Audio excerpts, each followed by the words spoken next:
Hi guys, कैसे हो आप लोग। मेरे चैनल में आपका स्वागत है। चलिए शुरू करें। स्टोरी का नाम दरवाजा खोलो। विनय एक बीमा कंपनी में काम करते हैं। उनकी कंपनी उनको एक जगह से दूसरे जगह ग्राहक से मिलने के लिए भेजती रहती है, जिसके कारण वो अपना घर एक ठिकाने पर नहीं रख सकते थे। इस बार उनको नेपाल के छोटे से पहाड़ी इलाके में जाना था, करीब 1 महीनों के लिए। इसलिए इस बार उन्होंने अपनी पत्नी को भी साथ ले लिया। परिवार में सिर्फ वो और उनकी पत्नी ही रहती थी। विनय और उसकी पत्नी दोनों नेपाल के लिए निकल पड़े। वैसे भी ठंड का मौसम था और नेपाल में ऊपर से बहुत तेज बर्फ पड़ रही थी। वो लोग अपने घर पहुंच चुके थे। अपने घर तक पहुंचने के लिए उनको बहुत संघर्ष करना पड़ा, क्योंकि घर छोटे से गांव में एक पहाड़ी इलाके में था, जिसकी वजह से दोनों बहुत थक चुके थे। रात के 12:30 बज चुके थे।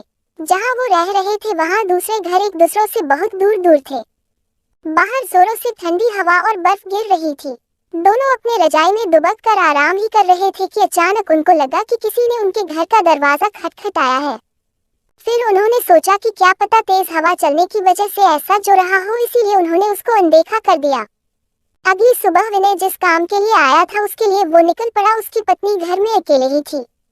उसको समझ नहीं आ रहा था कि वो घर में बैठे वक्त कैसे बिताए। उसने सोचा कि चलो क्यों न बाहर जाकर ही कुछ देख लिया जाए। बाहर ठंड तो थी पर हवा नहीं चल रही थी, इसीलिए उसने अपना स्वेटर पहना और बाहर निकलने को तैयार हो गई। जैसे ही उसने अपना घर का गेट खोला, वैसे ही देखती है कि घर के पास बने एक खंबे के पीछे एक छोटा सा बच्चा खड़ा है, जो उसको चुपके चुपके देख रहा है।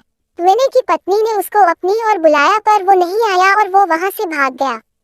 अगले दिन भी कुछ ऐसा ही हुआ। वो लड़का उसको फिर से घूरे देखा जा रहा था। इस बार उसकी पत्नी ने उस बच्चे को पकड़ लिया और पूछा कि तुम यहाँ क्या कर रहे हो। उस बच्चे ने कुछ नहीं बोला और न ही कुछ बताया। विनय की पत्नी ने उससे उसके घर के बारे में पूछा, तब भी वो कुछ नहीं बोल रहा था। आखिर में उसका नाम पूछने पर उसने अपनी धीमी सी आवाज में अपना नाम सूर्य बताया और फिर वहां से भाग गया। उसको उसका व्यवहार कुछ समझ नहीं आया। ये सिलसिला ऐसे ही चलता रहा। वो बच्चा रोज उसको खंबे के पीछे से निहारता रहता था। उस दिन रविवार की रात थी। दोनों घर में अंगीठी के सामने आग ताप रही थी, क्योंकि बाहर की हालत बहुत खराब थी। इतनी खराब कि कोई थोड़ी देर के लिए बाहर निकल जाए तो उसकी जान चली जाए।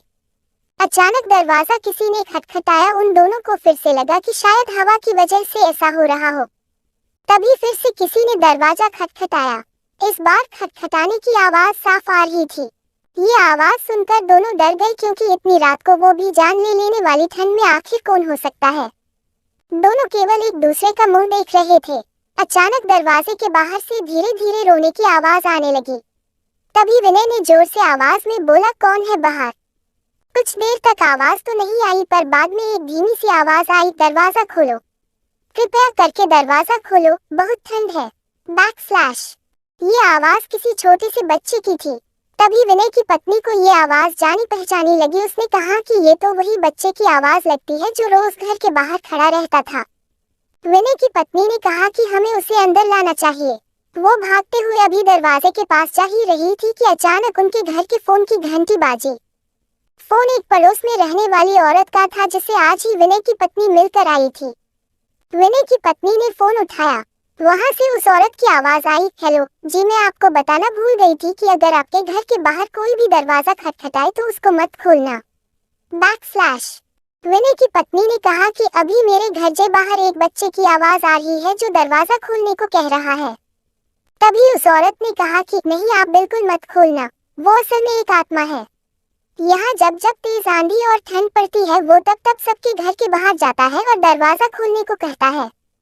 वो ठंड का बहाना बनाता है और दरवाजा खुलवाने की कोशिश करता है। अगर कोई गलती से भी दरवाजा खोल देता है तो वो अगले दिन बर्फ में दबा हुआ मिलता है। ये सुनते ही जैसे उनके पैरों से जमीन ही खिसक गई। वो सोचने लगी कि जो बाहर दरवाजा खटखटा रहा है वो असल में एक आत्मा है। उन्होंने दरवाजा नहीं खोला। अगले दिन ही वो दोनों भागकर पड़ोसी के पास गए और पूरे मामले के बारे में पूछा। उस औरत ने बताया कि इस गांव में एक परिवार रहता था। पहाड़ टूटने की वजह से उस परिवार का विनाश हो गया, बस एक बच्चा बच गया। वो दूसरों के घर जा जाकर खाना मांगता। एक दिन बहुत जोरों से बर्फ की आंधी पड़ रही थी। वो दूसरों के घर के बाहर दरवाजा खटखटा कर घर के अंदर आने को गुहार लगा रहा था। पर किसी ने भी उसकी गुहार नहीं सुनी। ठंड की वजह से सब अपने घरों में दुबके हुए थे। कल सुबह होने पर उस बच्चे की लाश बर्फ में अकड़ी हुई मिली। आज भी कभी भी जोरों से बर्फ की आंधी आती है तो उसकी आत्मा सबके घर के पास आती है और गुहार लगाती है। ये सब सुनकर दोनों हैरान रह गए, लेकिन वो वहाँ 1 महीने जब तक रहे तब तक 3-4 बार उनके साथ ऐसा ही हुआ। लेकिन विनय का काम खत्म हो जाने पर वो वहाँ से चले गए। पर विनय की पत्नी ने दिमाग में एक रहस्य हमेशा बना रहा कि उस घटना के बाद जो बच्चा उसे रोज घर के बाहर दिखता था वो कभी नहीं दिखा। स्टोरी अच्छी लगी तो लाइक एंड सब्सक्राइब कर देना।